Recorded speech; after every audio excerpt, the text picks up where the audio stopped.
functions before.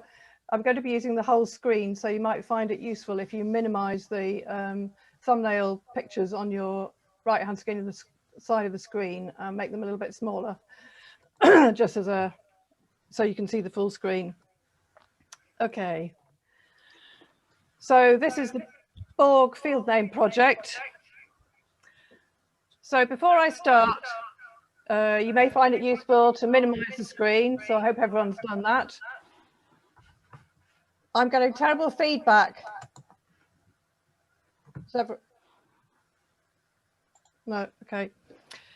So if you take a walk through any landscape in Scotland, there's a story to be revealed of human lives and the impact we have had on the land around us. If you've used a map to go for a walk, you'll have no doubt come across intriguing or unusual place names. But did you know that nearly all fields have a name too? And that these names might tell you about the history of the field and its use over the centuries. Old field names act as clues to the past, telling the story of a place and can connect you with the history of the area. Put yourself in the shoes of the farmer who originally named them. The names originated in a very practical way to identify them for farm labourers. It was clearly important that they did not go out and plough the wrong field. Many of these names were never written down, so that the names used today are the result of a largely oral tradition where the original name may have evolved or changed over many years and can sometimes be hard to decipher. I've had a lifelong fascination with maps, and Michael and Ted's talk in the pub was a light bulb moment, and I grabbed the chance with both hands. How brilliant would it be to be able to say, I saw a hare in the drum field today, instead of, I saw a hare in the field that's next but one to the one on the right-hand side of the road going up the lane. Or to be able to tell a farmer that there's a sheep in trouble in the horse park. We decided to limit the scope of the project to an area from the Fleet in the west to the Dee in the east and north to the A75. I started to contact local farmers and armed with a 1 to 25,000 OS map and large photocopies of the 1854 first edition maps of the area, I set out. If I was lucky, there was a farm map to work from, but usually it was a case of referring to the OS map. I made notes on the names and any other information that came to light on why a field had a particular name, and I also made sure that the field boundaries shown were correct, as many field boundaries have changed over time. One problem that I did encounter was that, not being local, it was sometimes difficult for me to record the pronunciation of the name. A neat version of the maps and notes were sent to Alan and Michael, and just like magic, the analysis on the field names came back. I transferred the field names to a large working base map and all the other information collated onto a working spreadsheet. John started uploading the information on the digital map, and Anne updated her painted maps. Luckily, in many cases, the farms had been in the same family for several generations, or the families had only moved from one farm to another within the area. This resulted in a wealth of other information and recommendations on who to go and see next. But in a few cases, the farms had changed ownership many times and were now being run by incomers. Possibly the biggest challenge was the area around Culraven, Brighouse and High Nunton, where the old names had been discarded. However, I was lucky that an article in the Galloway News asking for help was read by a lovely gentleman living in Castle Douglas, who used to work on Culraven Farm in the 1960s. He could remember the names as if he had just stepped in from the fields that morning. And not only that, but he also put me in touch with some of his friends who also used to work on other farms in the area. This was a real breakthrough. However, sometimes we did struggle with actually putting names onto correct fields on the map. So in a few cases, we ended up with a variety of names for some fields, which we had to untangle. I was overwhelmed with how supportive the local community was and how keen everyone was to share and to find out more about the names of the fields. I've been very fortunate to have met some really lovely people, to have been welcomed into their houses and to have heard wonderful stories about their farms and the area. It's been a real privilege, and I would like to thank everyone who has helped. I continue to make good progress, but finding the names gradually became much harder. And in fact, it was really disheartening to be told by a couple of farmers that my field names are my business. And even more so when I was told, Dato's the new oil, how much are my field names worth? So I realized that if I was going to make more progress in filling in the blanks, I would have to look for alternative information sources. David Devereux came to my rescue when he told me about Adam Gray Sr.'s booklet in the museum. Adam's booklet, dating from 1999, did indeed contain field names for many of the farms in the parish, but unfortunately no maps. However, next to some of the names was a number, and I realised that this was the field number taken from the 1908 OS map, so I was able to use that data to fill in some blanks. Adam's names covered the whole of the old parish of Borgue, extending further north than the A75. So, as I had this information to hand, I decided to follow in his footsteps, and this took me as far north as Greenslack, adding in quite a few more fields along the way. Whilst Alan and Michael were wrestling with the linguistic origins of the names, and you'll hear more of this from Michael in a moment, I enjoyed the slightly more quirky discoveries that we made along the way. On the map on the left, you can see that two farms both have a field next to the Weasel Wood. One is called the Weasel Field and one is called the Weasel Wood Field. And very often, where two farms meet, the fields are named after the adjoining farm. The map on the right shows the boundary between Carrick and Borland of Girtham farms. Borland March is actually a field on Carrick Farm and is the field closest to Borland farmland. And Big Carrick is a field on Borland Farm closest to Carrick farmland. At Ratra, we puzzled over the field name Piper Walls, and it was only when we looked at the 1854 map that the reason for the field name became apparent.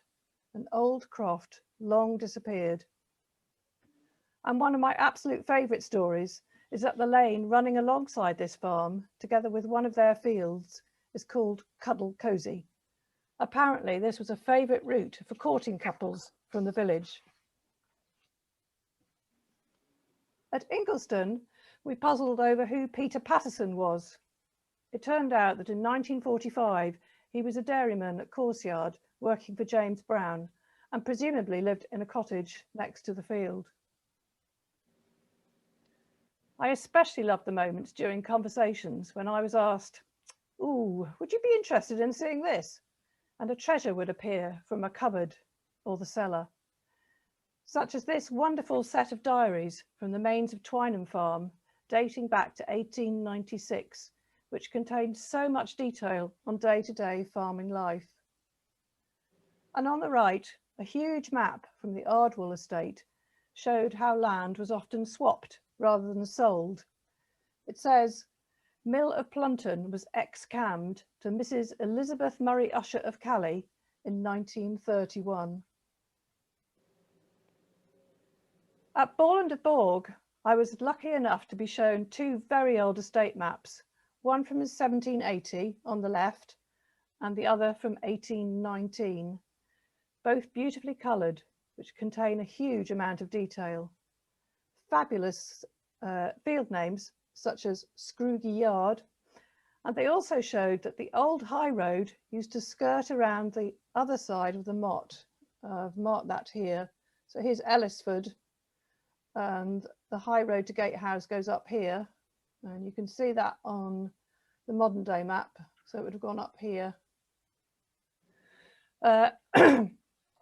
And you can see how the shape of these two large fields is exactly the same. on today's modern map as it was back in 1780. This map of Meikle Ross on the left-hand side was shown to us by Archie from the Damp Project.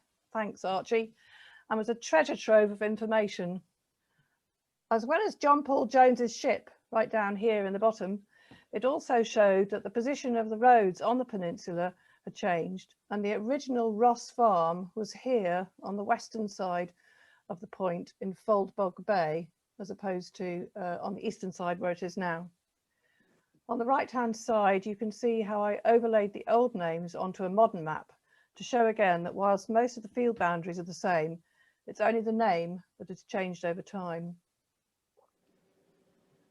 The most recent treasure to come to light was this map from Borgue House, or Ley Borgue as it was known, in 1780. Again, the roads have changed, but many of the fields are exactly the same shape and name. Sadly, at one field, we were too late. Sorry, at one farm, we were too late. Here, the names of the fields were lost many, many years ago, and even in 1999, Adam Gray recorded them as first, second, and third fields. The farmer was disappointed as I was, but delighted to find that I could tell him that some of his fields did have older names, which he was keen to bring back into use. Before I finish, I would once again like to thank everyone who's helped in any way over the past 2 years, but we're not quite finished. We've still got some fields which are unnamed, particularly at Clockandolly, Glen Terry, and a few fields in the central area around Earlston and Gled Park. If you think you could shed some light on these field names, I'd be very grateful if you could take a look at the website, which John will be talking about, and see if you can fill in the gaps. Because if we don't manage to find their names, then this is the only way that these fields will be referred to in the future. And finally, I would love to encourage you to undertake the same project in your own area before it's too late. Thank you.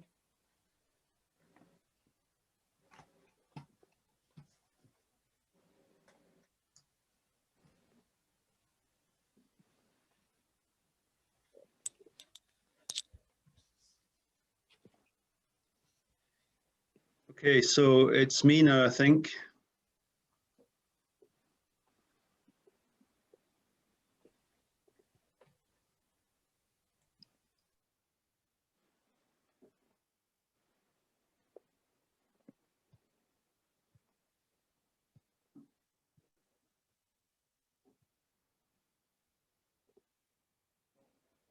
Hold on.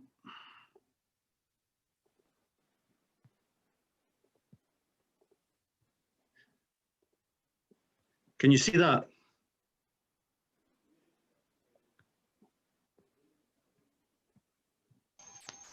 No. Hello?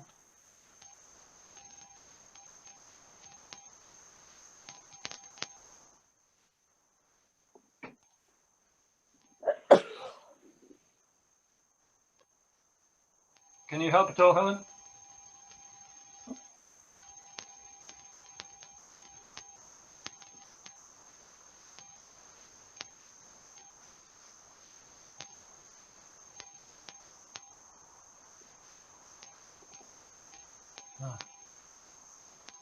There we go. Can anybody see this? Yep. Thank God for that.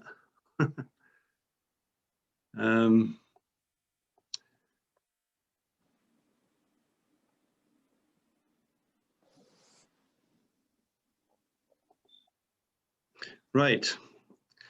At last, let me move that out the way. Can you see that screen all right? I can, certainly. John, Rachel?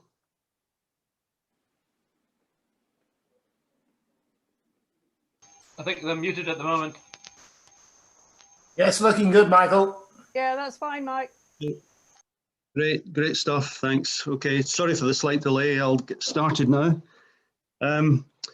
Anyway, if that fantastic little presentation from Rachel isn't inspiring all of you to become fully paid up members of the Society for the Protection of Cruelty to Field Names, then I don't know what will.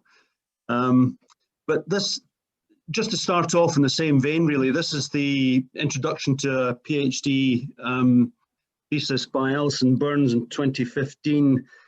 She was looking at the Northeast Scotland field names, and in summary, we can basically say, as Rachel was alluding to, not many areas have had surveys in Scotland. There is a Scottish field name survey, but as it says here, it's very patchy and incomplete. New owners come in, they change the names very often. There's a predilection nowadays with the new agricultural subsidy system to move to numbers that Rachel put an illustration of. And the net result of that is that names are getting lost. A personal experience of this for me was when I was talking to a farmer over in the Wykenshire Moors at the farm of Annabaglish, and he's lived there for all of his life, his father before him, and he travels the road from Annabaglish to the main road between these two hills of Knockatee and Knockator every day. But he didn't know the names of these hills any longer when I spoke to him about it, and I asked him what the names of the fields were, and he came up with Silage Field 1 and Silage Field 2. So that's quite a disappointing fate for what I'm sure were very interesting field names in that vicinity. We don't want that to happen elsewhere if we can avoid it. Talking about the character of the Borgue Field names, the agricultural landscape of the Borgue Peninsula is largely a product of the agricultural improvements which date from the early to the middle 18th century. As you can see from General Roy's map of around 1750 here, the process of improvement was just beginning. There's still open fields, there's some enclosures, and it rather follows from that the place names and the fields that they relate to, or the field names and the fields that they relate to now, that we see now, are really a product of the time from around this period of agricultural improvement. So they're not necessarily particularly old. And by this time, Scots had replaced Gaelic in the local area as the local language, the dominant language, and was increasingly English was coming in. So it'll be no surprise that many of the languages represented in field names are Scots and Standard English. But there are lots of Gaelic place names and lots of Scots place names with Gaelic elements in them, which I'll come on to in a second. But we also have evidence of Brittonic language, which was probably the earliest language spoken in the area, which kind of merged into Gaelic or was replaced by Gaelic in the 9th, 10th centuries. And there's evidence of Old English. The area was once part of the Northumbrian kingdom, and Old Norse. So we've got representation of all of these languages in the field names that Rachel and others have uncovered. So there are field names and there are field names. The way I split them up is to say that there are primary field name formations predominantly in Scots or English, or in Scots and English, like the Buckle Park, quite often incorporating borrowed words from Gaelic, occasionally Norse elements, and usually pretty transparent. A second type, secondary field names I've called them here, have really been formed by the farmers recycling pre-existing topographical names in the main, sometimes settlement names. An example being a hill, not tall, would be is the name of a field.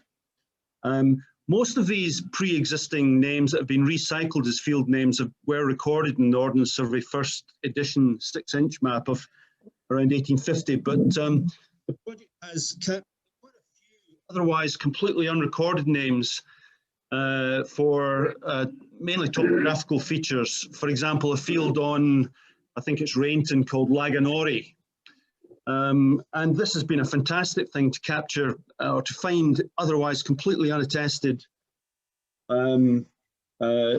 names. And just taking a look at one area around Borgue of the different types of, or these classifications. I've made a sub-classification here as well, but the blue circled names are the what I would call the primary formations in Scots or English, pretty transparent. All of those you can see there, you would know what they mean. Liggets, the one in the centre there, is a Southwest Scots word meaning a swinging gate between fields.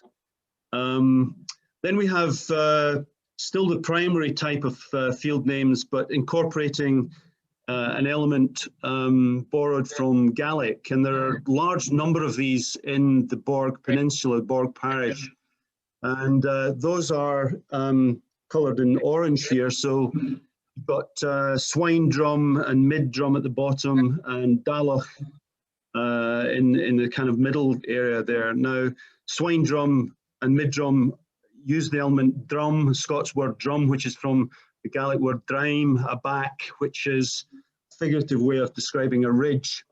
The red ones are what I would call the type 2, the pre-existing topographical or other names that have been rehoused, as it were, repurposed as field names. So you've got a couple of interesting ones at the top of that map, the Wheelie and Willie Houston. Not named after wheels or people. I will come back to those a little bit later. I would put to you that those are Gaelic place names, or actually probably field names from an earlier field arrangement that have been recycled and used for these more modern regular fields. Course Martin is Martin's Cross. Moss Feather is an interesting one. It's actually a borrowing into Gaelic from Northern English, or maybe Norse, of moss, which is used as a word for a bog in the local Gaelic, or was used in the local Gaelic dialect, and feather probably being a hill slope. And down in the bottom left, we've got Knock Mullach, the hilltop, and in the bottom right, we've got Knock Muck, Swine Hill. These are the types of names that we see scattered all over the Borgue Peninsula, and what gives really the colour and the character to the place as you go around it. I just want to spend a few minutes talking about the Gaelic influence on the Borgue place names. First of all, looking at Scots field names using Gaelic words that were borrowed into Scots, and then having a little bit further detailed look at some pre-existing Gaelic place names which have been appropriated. This is a map which illustrates in pink the fields which are coined in Scots, but which have incorporated Gaelic elements into them. And you can see there's quite a number there. The largest proportion of these are incorporating the Scots word drum, as I mentioned, from draim, a ridge. So field names like moss drum, swine drum, etc. There's 32 of those. 21 are from bar, the top of anything. In field names or place names, a hilltop usually, and they manifest themselves in field names like back bar or bar shore. Interestingly, and I haven't come across this, there are 9 names which look as though they're borrowings into the local Scots dialect of the Gaelic word macher, kind of softened down into mar or mahar, and there are 9 of those. And they come up as machers or mar in several different forms. And it's quite interesting that Borgue is a peninsula that sticks out towards the Isle of Man. And in the Isle of Man, field in Scotland.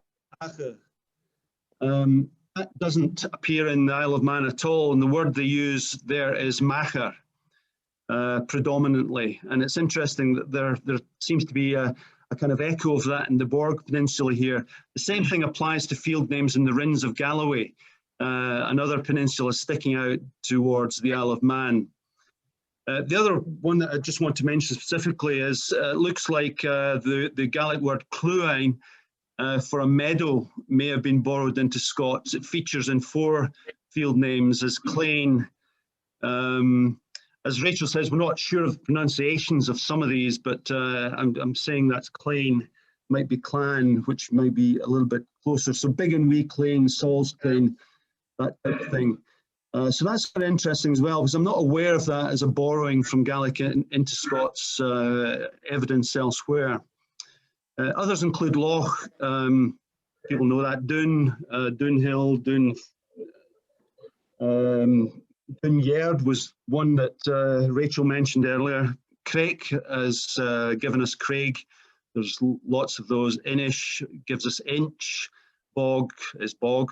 And there's a solitary Fye, meaning a field close to the house. So there's a rich Gaelic vocabulary in the local Scots field names, and that chimes very much if you are interested enough to have a look at MacTaggart's Galavidian Encyclopedia, written in 1824, where he basically, it's a mini dictionary of the local Scots language, and it's got a large contingent of Gaelic terms in there, and these names rather reflect that.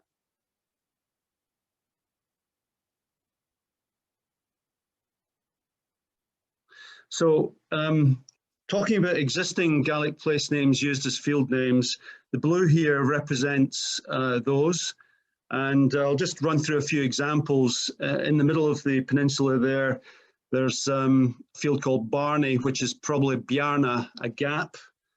There's an interesting one quite close to the Barney field called the Cubbucks, which we think would be cool back, with a Scots plural, meaning corner bend. There's the exact same farm name in Balmaclellan parish, and there's Cullibackie in County Antrim with the same derivation, I think. Risk is the name of a field quite near Borgue itself, coming from Risk, moor, fen or marsh. So, you know, from this you can tell the type of conditions that farmers had to fend with in days gone by. Knockmuck is 2 fields down in the sort of centre of the peninsula there, taken from an existing hill called Croch Muchke, another way of saying Swine Hill. Kildarach is pretty transparent to anybody who knows Gaelic. Kildarach, the Oakwood over towards Lennox Plunton, and a nice one up in the north of the area is Barn Kirky. I think that's on Barnharrow Farm. Barn and Kirke, the hilltop of the Oats. Again, it can tell you about the former farming practices and whether fields were arable or pastoral or whatever. Dromore is a fairly common place name in Scotland generally, and particularly in the southwest. The most southerly village in Scotland is Dromore in the Rins, and that's a field towards the A75 there, and Dromore, the Big Ridge. So again, that would be a pre-existing feature that's been repurposed as a field name. So putting those all together gives you a picture, as you can see in this map, where there's quite a large area that's got some kind of Gaelic influence, either through borrowings or using pre-existing Gaelic names. I'd just like to finish my bit by talking about a few otherwise unrecorded names that were captured by the project. And I should have said at the beginning of this that Rachel mentioned the analysis that was done on these names. A tremendous job and piece of work. As you mentioned my name along with Alan James, but really Alan has done this work, and John will explain how to access that via the mapping. So all of these field names have had the expert and analytical treatment. We're very fortunate to say from Alan James, our resident expert from Gatehouse.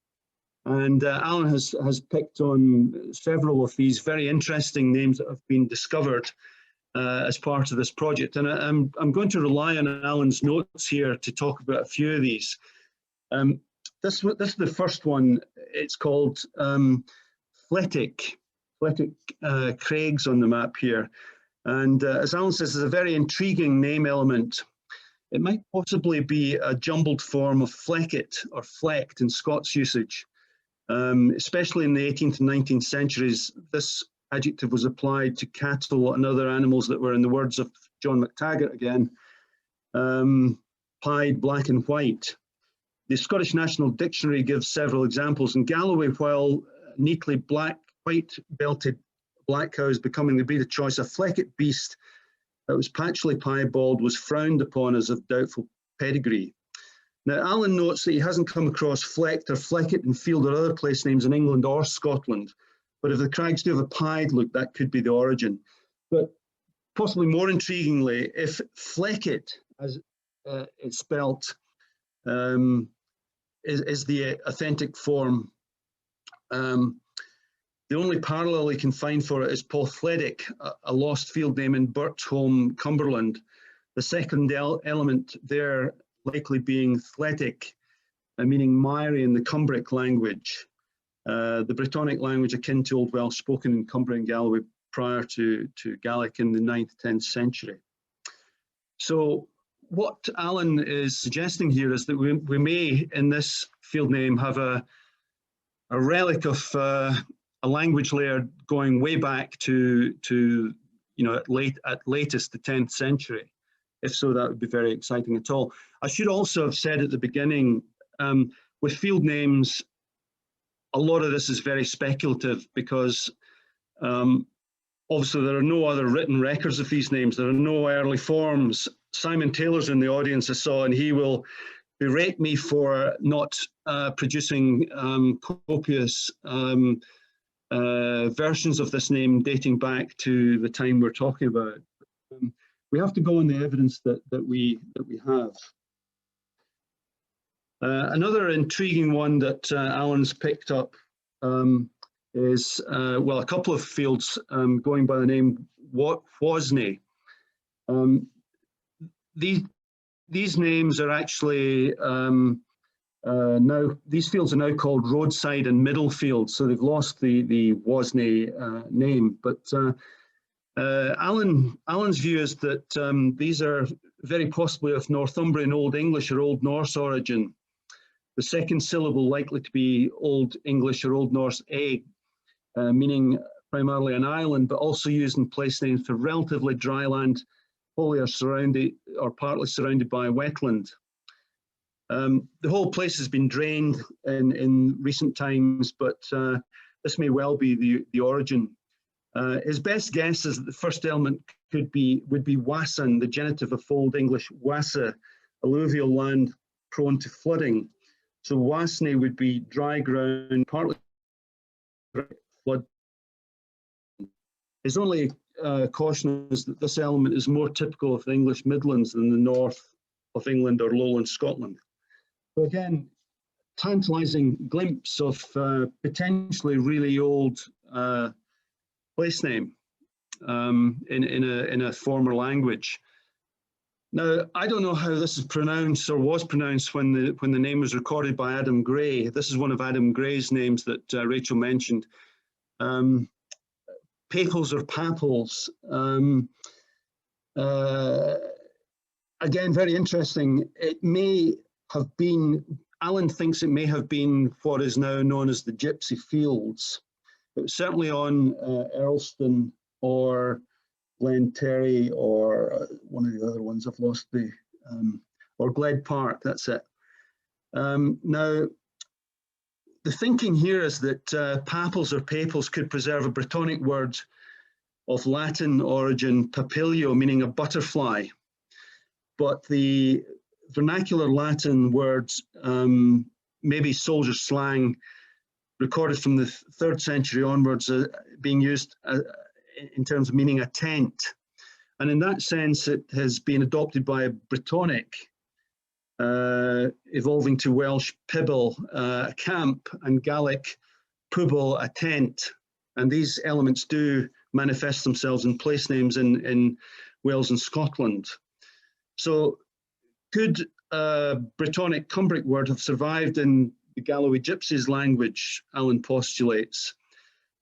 This word is found in several place names in southern Scotland, including in Galloway, Pibble on the Fleet, Popples Hill in Wigtonshire, in Penningham, and then there's Moss Peeble in Dumfriesshire, Cairn Papel in West Lothian, Papel in East Lothian, and best known of all, Peebles, where there was temporary market set up and so on.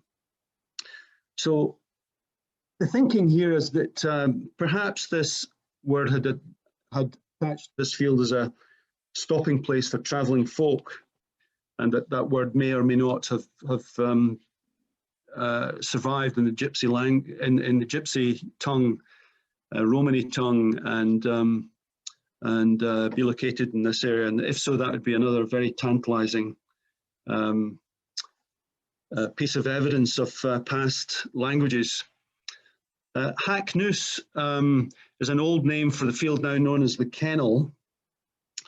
And again, this is from Adam Gray's list. And this must refer to the rocks on the shore below the southern part of this field. Now, Alan mentions the analogy of Hackness in North Yorkshire, the site of an early Anglo-Saxon nunnery, which was Haconos in the 8th century ecclesiastical history written by Bede, from Old English Hakanos, hook nose, hook-shaped headland. Now, nos has been replaced by ness, the variant form, but had it survived, it would have looked very much like what we have here, Hacknoose. The topography of this bay, this is Brighouse Bay, is the white bit in the middle, has changed throughout the centuries with lowering sea level and rising sand dunes and so on, but the tide covered rocks below the field do indeed form a hook shape. And it's strikingly visible in the Ordnance Survey First Edition map. Alan says there's another even more intriguing possibility that hack might be a rare survival of a Scandinavian influence form, hack of Old English hack, meaning hatch, with a specific meaning of a fish trap. This word is evidence in the Middle and early modern English word for a fish trap, a hacking. So what we have here is another very tantalizing suggestion that we've got a very old name referring to a tangible topographical feature that is still identifiable in one shape or form on the ground, in this case referring to a fish trap. Fish traps are reasonably common along the Solway and Irish Sea coasts, so it may well be the case here. The last example, just coming back to ones I mentioned earlier that I want to talk about briefly, are these intriguingly named fields separated by a horse park on Carlton, the Wheelie and Willie Houston. Notwithstanding in Rachel's notes that when she was finding out about the wheelie, that someone mentioned there's an old mill wheel in the barn as the supposed explanation of that. We strongly suspect that both these field names preserve Gaelic buale, meaning a cattle fold. That word is given the Irish English word bully, referring to shieling for summer grazing. And we would suggest that with the article avuale or awule, depending on the way the local accent was in Gaelic, that would have sounded much to Scots speakers as a wheelie. and followed by a distinguishing name, as in Willie Houston, Vula Östgen, it would have sounded more like Willie. So what we think we've got here is evidence of probably agricultural features, cattle folds that pre-existed these quite regular field patterns that you see just now. And again, on the Manx connection, there are many names, field names on the Isle of Man, incorporating personal names like Willie Houston, referring to somebody called Östgen, a diminutive of Hugh, essentially. On the Isle of Man, with the same kind of with the W represented rather than the B. So again, it points to some links with the Isle of Man.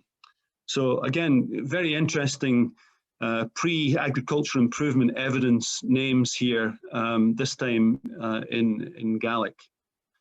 So to finish off, I just want to make the point really that that what I've been doing in this 20-25 minutes is literally just a lucky dip in the fantastic treasure house of data and information that Rachel and others have put together. And you know, we should say also some of the images that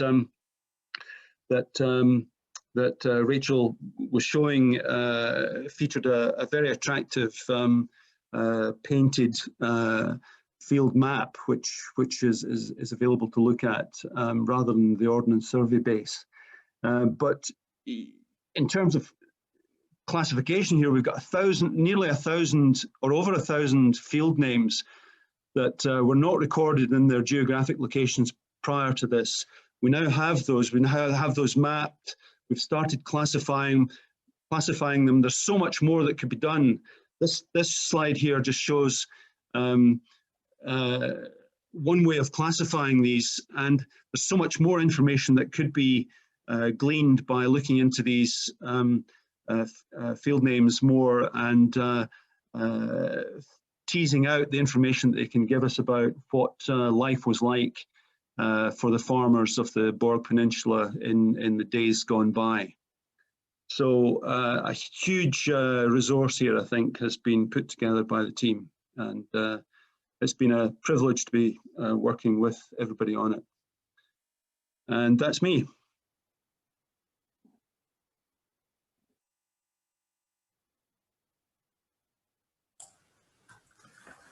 Thanks, Mike. I'll take over for the last part of the session, and hopefully we'll do some screen sharing and show you how you can access some of this information, and also let you know about some of the other information that we found as part of the project. When I find my mouse presentation, share screen. Let me just share the screen and hopefully you'll get it. And it's that one. Share.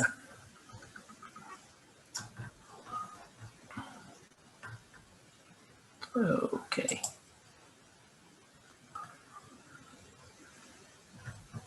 Just going into slide mode, hopefully. Oh dear. Just a minute, just trying to get the right screen shared here.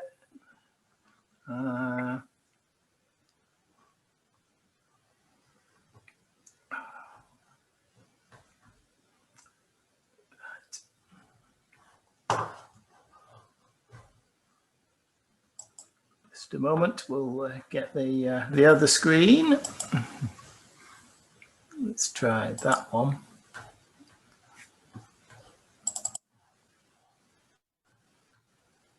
Too many screens here.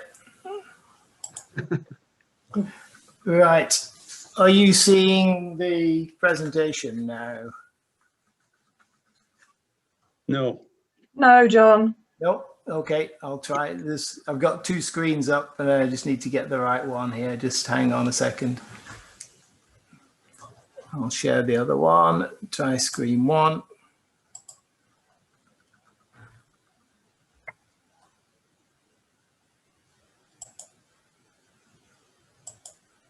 Come on. How's that one? We can see a very small screen, John, but it's not filling the screen. It's sharing the wrong screen at the moment. Let's try.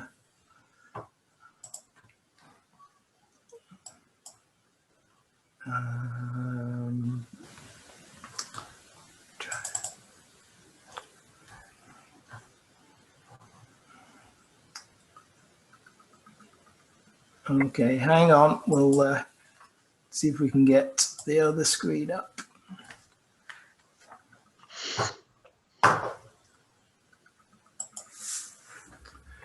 We did do a dry run, honestly. Yeah.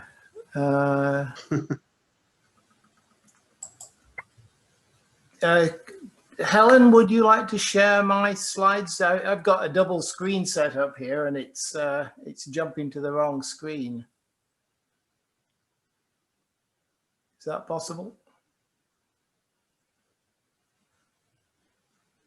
Okay, we'll try this one then. Okay, is that one sharing? Is that better? That's it. Okay, right. So let me just backtrack on that.